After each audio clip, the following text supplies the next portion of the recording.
नमस्कार, मैं हूं कुंवर अभिषेक सिंह, हाजिर हूं आपके बीच एक खास शख्सियत से चर्चा करने के लिए।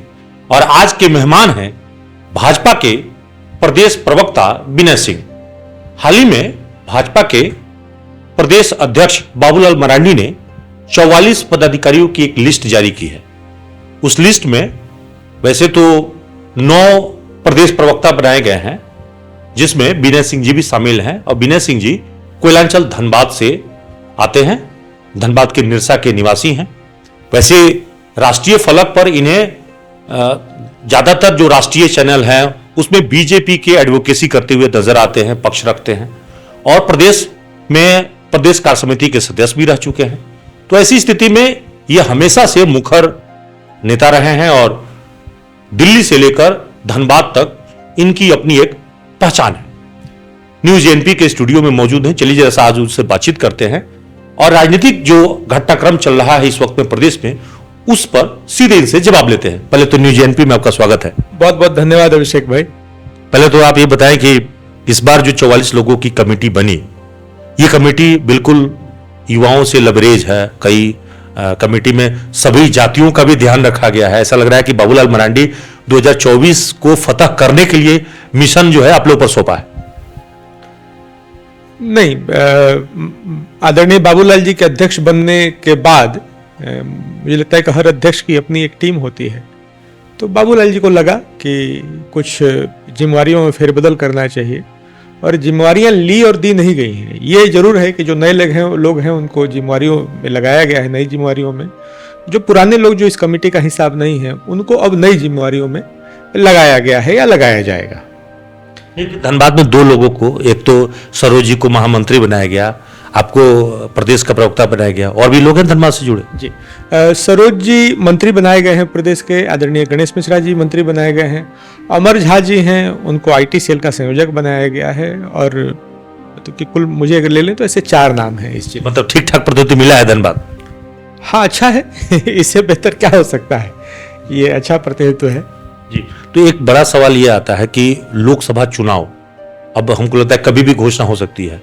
वैसे इस वक्त में पूरा देश राममय हो गया है। प्राण प्रतिष्ठा जो है वो 22 तारीख को हो रही है अयोध्या में, और पूरा देश दीपोत्सव मनाने की तैयारी कर रहा है। प्रधानमंत्री का जो आह्वान है उसको लेकर सब लोग तैयारी में जुट गए हैं। आपको लगता है कि अब देश में 2 दिवाली मनाई जाएगी? दिवाली का तो संबंध भगवान राम से ही है। भगवान राम आए थे तो दिवाली मनी थी, भगवान राम फिर आ रहे हैं तो दिवाली मन रही है। तो जिस दिन भगवान आए उसी दिन दिवाली है। दिवाली की दिवाली का मतलब है कि खुशी, तो इससे बढ़कर खुशी हो नहीं सकती है कि 500 साल का संघर्ष, जिसमें कई पीढ़ियां हमारी खप गई, मर गई, और कई पूर्वज जिनकी आंखें पथरा गई राह जोते जोते कि भगवान आएंगे। तो और 500 साल के बाद इसका एक लोकतांत्रिक तरीके से सड़क पर मार काट करके इसका सोल्यूशन नहीं निकला, इसका समाधान नहीं निकला। एक लोकतांत्रिक डेमोक्रेटिक फॉर्मेट में इसका समाधान निकला है। और मुझे लगता है कि ये सनातन की जीत है, ये लोकतंत्र की जीत है। और तो कांग्रेस क्यों परेशान है? वो तो कह रहे हैं कि नहीं भाई, अभी आधा अधूरा मंदिर है, पूरा मंदिर बन जाते फिर उसके बाद वो करते। तो वो कह रहे हैं कि ये पूरी राजनीतिक उद्देश्य को पूर्ति करने के लिए किया जा रहा है जल्दीबाजी में। कांग्रेस को तो इस विषय पर बोलना नहीं चाहिए, इसलिए कि भगवान राम के अस्तित्व पर सवाल उठाया, राम सेतु के अस्तित्व पर सवाल उठाया, सवाल ही नहीं उठाया, उसको तोड़ने के लिए प्रयत्न किए गए। दूसरा, ये एक मौका था जब 22 तारीख को कि आमंत्रण स्वीकार करते, भगवान के पास जाते और माफी मांगते अपने पापों के लिए, और मुझे लगता है कि भगवान माफ भी कर देते या इस देश का समाज भी माफ करता। लेकिन मुझे लगता है कि एक प्रायश्चित का मौका था जो चूक गए हैं। तो राहुल गांधी जी अभी न्याय यात्रा शुरू किए हैं, भारत जोड़ो यात्रा। पिछले बार वो दक्षिण से शुरू की है, इस बार पूर्वोत्तर से वो शुरू कर रहे हैं। तो लगता है उसका फायदा मिलेगा 24 में उनको? देखिए, न्याय यात्रा और भारत जोड़ो यात्रा अगर सीख लेनी है कि भारत जोड़ो यात्रा क्या थी होनी चाहिए, तो भगवान राम की यात्रा से अयोध्या से निकले और फिर वनवास, उसके बाद फिर श्रीलंका माता सीता को ढूंढने जब गए, फिर रावण जो तीनों लोकों का सबसे बलशाली आदमी था, और समाज के हर तबके को जोड़ा उस संघर्ष में उन्होंने। और जोड़ा ही नहीं, उनके जो अलग अलग इश्यूज थे उसका भी समाधान करते गए। कुल मिला जुला करके राम एक प्रतीक हैं जो एक साइंटिफिक गवर्नेंस मॉडल के प्रतिनिधि रहे हैं और मैं वही कह रहा हूं कि आज से कई हजार साल पहले इसी धरती पर, इसी भारत में एक ऐसा लोकतंत्र का मॉडल मौजूद था जहां अंतिम व्यक्ति की चिंता की जाती थी। तो राम का जो मंदिर है वह हमारे लिए आस्था का प्रतीक इसलिए है क्योंकि राम हमारे पूर्वज थे, हमारे परदादा थे। राम हमेशा दूसरे का भी बात सुनते थे। राम ने कभी भी ऐसा नहीं है कि किसी के अधिकार का हनन किया, किसी का हक मारा।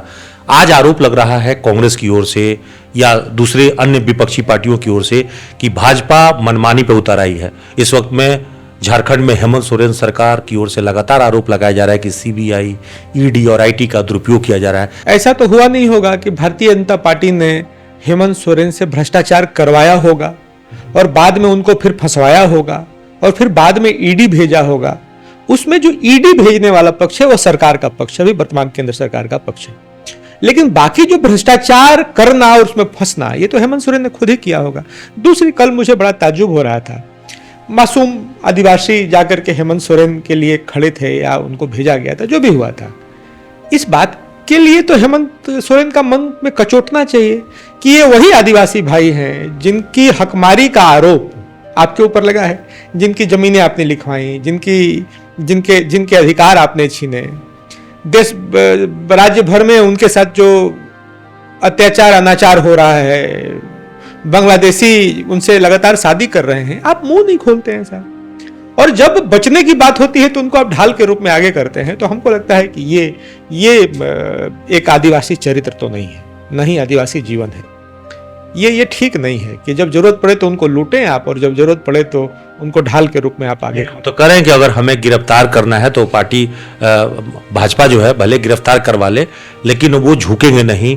और नहीं, उन्होंने तो आज बैठक भी बुलाया है अपने सभी सत्ताधारी विधायकों का। तो ऐसा लग रहा है कि वो तैयार नहीं है घुटना टेकने के, या फिर आप लोग दबाव बनाने की कोशिश कर रहे हैं कि कांग्रेस और जेएमएम के बीच में जो गठबंधन है वो टूट जाए। नहीं, मुझे लगता है कि जो हेमंत सोरेन कह रहे हैं कि हमको गिरफ्तार करे, तो हेमंत सोरेन की मर्जी से न गिरफ्तारी होगी ना नहीं होगी। ये तो एक कानून है, ईडी भी उस कानून के तहत बंधा हुआ है, भारत सरकार भी बंधी है, राज्य सरकार भी बंधी है, हेमंत सोरेन भी बंधे हैं, हम और आप भी बंधे हैं। तो जो होगा वो एक कानून सम्मत तरीके से ही होगा। तो कब गिरफ्तार होंगे नहीं होंगे इसमें हेमंत सोरेन का चॉइस नहीं चलेगा। उसमें तो जो प्रवर्तन निदेशालय है उसी को तय करना है कि जांच में क्या बात आती है, कितना प्रूफ डॉक्यूमेंट हो पाता है, कितना प्रथम दृष्टया प्रमाणित हो पाता है या हुआ है, उसके आधार पर। अभी तक तो जांच, ईडी ने कई जांच किया है, जैसे खनन लूट में पत्थर का हो, कोल का हो या अन्य सभी तरह के यहाँ पे जो भी खनन की जो लूट हुए हैं उसमें जांच तो ईडी कर ही रही है। मैं एक बात जरूर कहूंगा, गिरफ्तारी नहीं गिरफ्तारी वो न हम तय करेंगे न हेमंत सोरेन तय करेंगे, लेकिन जो इस सरकार में भ्रष्टाचार हुआ है उसके ट्रक लोड्स ऑफ एविडेंस हैं एजेंसियों के पास। और कई बार तो अखबार ही उठा करके देख लीजिए, अखबार तो एजेंसी नहीं है, लेकिन डेली लॉ एंड ऑर्डर से लेकर के कभी पत्थर चोरी, हम तो धनबाद में रहते हैं, कोयला चोरी को लेकर के जिस तरीके से यहाँ तमाशा हुआ है, अभी इनकम टैक्स के रेड्स चल रहे हैं, तो वो तो न भूतो न भविष्य थी। इस तरीके से कभी चोरी नहीं हुई, चोरी कह भी नहीं सकते हैं। तो अपराधी और माफिया भी यहाँ बहुत, मतलब अभी तक जो है अपराधियों ने एक माहौल बना दिया है, खौफ का पर्याय बना दिया और सरे व्यवसायियों से सरेआम रंगदारी मांगी गई, व्हाट्सएप कॉल पे धमकाया गया। और दो नाम तो यहाँ बखूबी आपकी चर्चा में है, एक तो जेल में हत्या भी हो गई अमन सिंह की, और दूसरा अभी भी भगोड़ा जो है वो अभी बाहर में, प्रिंस खान का नाम आपको चर्चा में है कि पुलिस के ये में वो रेड कॉर्नर नोटिस भी है कि वो उसको गिरफ्तार किया जाए, इंटरपोल से मदद मांगा जा रहा है। तो ये सब क्या हो रहा है? देखिए, बड़ी अच्छी बात आपने छोड़ी। हमको लगता है कि धनबाद का सबसे दुखता रग यही है। धनबाद ही नहीं, पूरे झारखंड की स्थिति अमूमन यही है। धनबाद में आप देखेंगे तो एनसीआरबी के डेटा के हिसाब से 10 से ज्यादा हत्याएं होती हैं जो गुंडागर्दी के चलते होती हैं। इस 10 की हत्याओं में जो दहेज से संबंधित हत्याएं हैं वो शामिल नहीं है। पॉलिटिकल मर्डर्स में देख लेंगे तो झारखंड देश का नंबर 1 राज्य है पिछले 5 सालों में, बिहार नंबर 2 है और पश्चिम बंगाल नंबर 3 राज्य है। क्योंकि अपराधी खुद फोन कर लेता है और अपराधी खुद वीडियो बना के बताता है कि भाई आपको इन्वेस्टिगेशन करने की जरूरत है, हम ही ने गोली मारा है, ठीक है, और अगर इससे सबक नहीं लेंगे तो हम इन 2 लोगों को और गोली मारेंगे। तो इतना काम आसान पुलिस का कर दिया, तो पुलिस के पास तो बहुत समय बचा हुआ, फेलियर ही हुआ नहीं तो पुलिस के पास जो समय बचा उससे पुलिस ने बाकी कामों में यहां लगाया है। जिसको लेकर और सवाल है कि यहाँ पे जो अब चुनाव में ज़्यादा समय नहीं बचा है और इस वक्त में मैदान में चर्चा हो रही है कि बीजेपी झारखंड में इस बार कुछ लोगों का टिकट काट सकती है, या तो वो पुराने जो उम्रदराज है उनकी टिकट कट जाए, या जिनका परफॉर्मेंस खराब हो उनका टिकट कट जाए, या कतिपय कारण हो सकते हैं। तो झारखंड में ऐसी संभावना जताई जा रही है कि धनबाद में भी अगर ऐसी स्थिति आ गई, उम्र के हिसाब से अगर मान लीजिए पीएन सिंह का टिकट कट जाए, तो कोई अन्य भी दावेदार है, यहाँ कई चेहरे चर्चा में हैं, कुछ लोग जो हैं बाहर से, कुछ नौकरशाह, पूर्व नौकरशाह वो भी रेस में हैं, कुछ ऐसे पॉलिटिकल लोग हैं जो मौजूदा भी राजनीतिक दल में काम कर रहे हैं वो भी हैं, और कुछ आपकी पार्टी के भीतर में भी कई लोग हैं। तो क्या ऐसा हो सकता है क्या कि कुछ लोगों की टिकट कटने का आसार है? देखिए, हर बार जो चुनाव होते हैं, लोकसभा हो या विधानसभा हो, कई पुराने लोगों का कटता है, कई नए लोगों का मिलता है। आपने एक बात कही कि जो नॉन परफॉर्मर्स हैं उनको टिकट मिलना चाहिए कि नहीं मिलना चाहिए, तो ये तो भारतीय जनता पार्टी, क्या किसी भी पार्टी पे, वो आजसू हो, झारखंड मुक्ति मोर्चा हो, या कांग्रेस हो, या लालू जी की पार्टी हो, मुलायम जी की पार्टी हो, किसी की पार्टी हो, उसमें नॉन परफॉर्मर्स को टिकट नहीं ही दिया जाता है। दूसरा, कौन परफॉर्मर है कौन नॉन परफॉर्मर है, पार्टी के पास 100 तरह के मैकेनिज्म हैं उसको तय करने का, उसको जांचने का।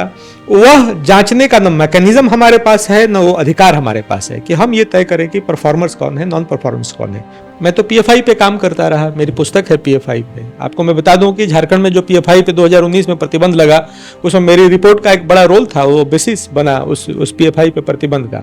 आतंकवादी संगठन था भाई साहब, और गलबहिया कर रहे थे कांग्रेस के लोग, समाजवादी पार्टी के लोग। राहुल गांधी चुनाव लड़े वायनाड में तो पीएफआई ने समर्थन किया, यहाँ पे यूपी में चुनाव लड़ने आया अखिलेश यादव के साथ तो पीएफआई ने समर्थन किया, कर्नाटक में चुनाव लड़ने गई कांग्रेस तो पीएफआई ने सारे उम्मीदवार वापस कर लिए। तो जब आपको मालूम होता है कि ऐसा संगठन है जिसके क्रेडेंशियल्स डाउटफुल हैं और ये आगे चल करके प्रतिबंधित हो सकता है, आतंकवादी संगठन घोषित हो सकता है, इसके बारे में कोई डाउट नहीं था। आपको राष्ट्रभक्त मुसलमानों से कोई परहेज नहीं है, वो जो परेशान मतलब भारत के नुकसान पहुंचाना चाहते हैं उनसे आपका दुश्मनी है।